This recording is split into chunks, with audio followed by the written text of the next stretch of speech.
أعوذ بالله من الشيطان الرجيم. بسم الله الرحمن الرحيم. ولمن خاف مقام ربه جنتان.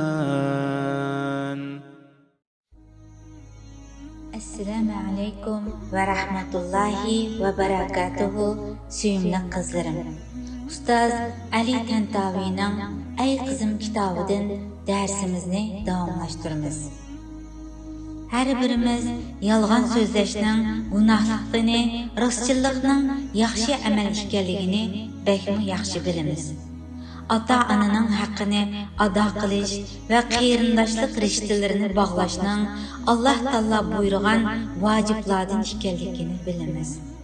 Zulüm, xiyanətə oxşaş yaman işlərinin Allah'ın qəzbini qozğaydıgan yaman əməllərdən ikənligini yaxşı bilimiz, lekin ana shu bilganlarimizga amal qilmay yurayveramiz.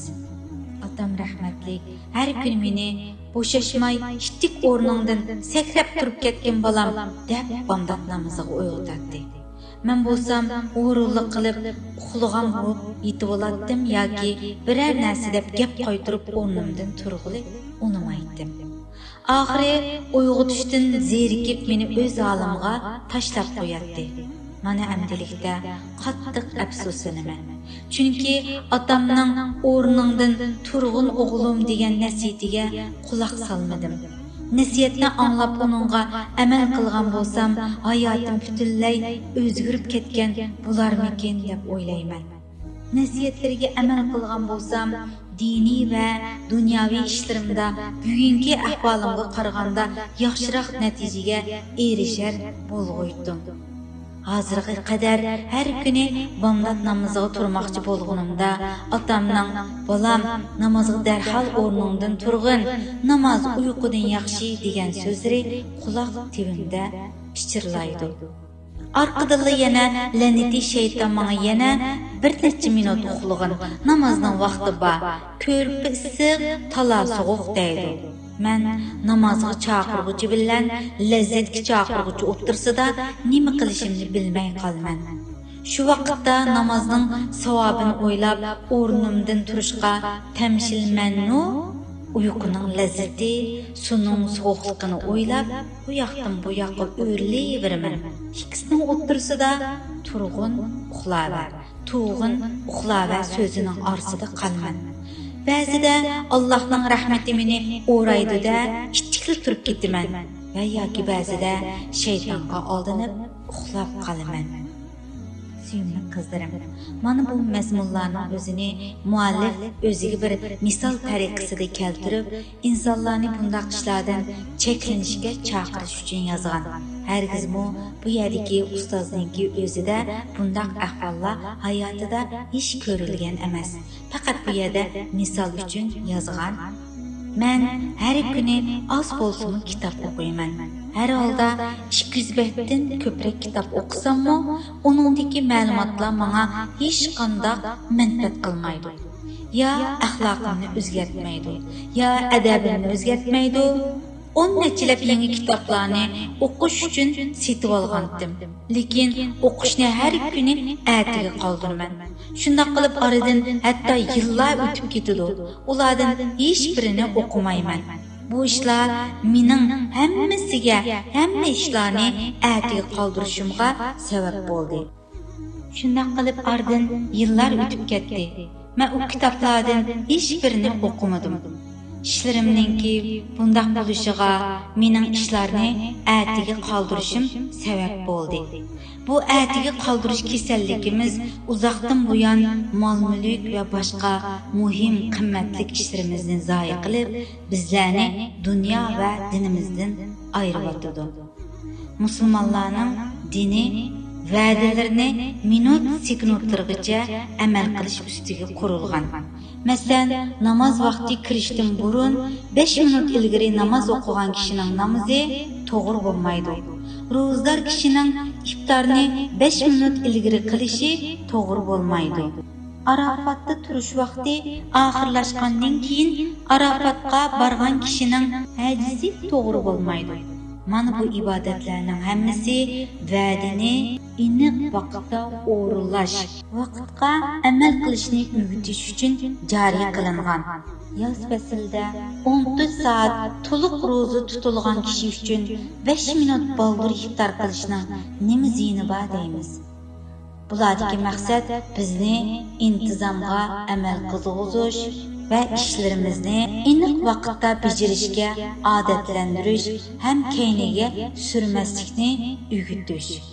Bunun bilan biz va'dasida turolmaslik kasalliklarimiz bilan musibatlanib qolmaymiz. Rasululloh sallallohu alayhi va sallam marhamat qilib hadis sharifda munofiqning belgisi 3, gap qilsa yolg'on gap qildi, va'dasida turmaydi, omonatga xiyonat qiladi degan. Demak, va'da qilib va'dasida turmaslik munofiqning alomatlaridan ekan. O'z vaqtida fursatni g'animat bilmagan kishi uni topolmas. Tömürni qiziqida urmagan kishi tömür soğuganda ursa onunğa kuchi yetmez. Burcini o'z vaqtida ado qilmagan kishi keyin uni to'liq ado qilishga qodir bo'lolmas.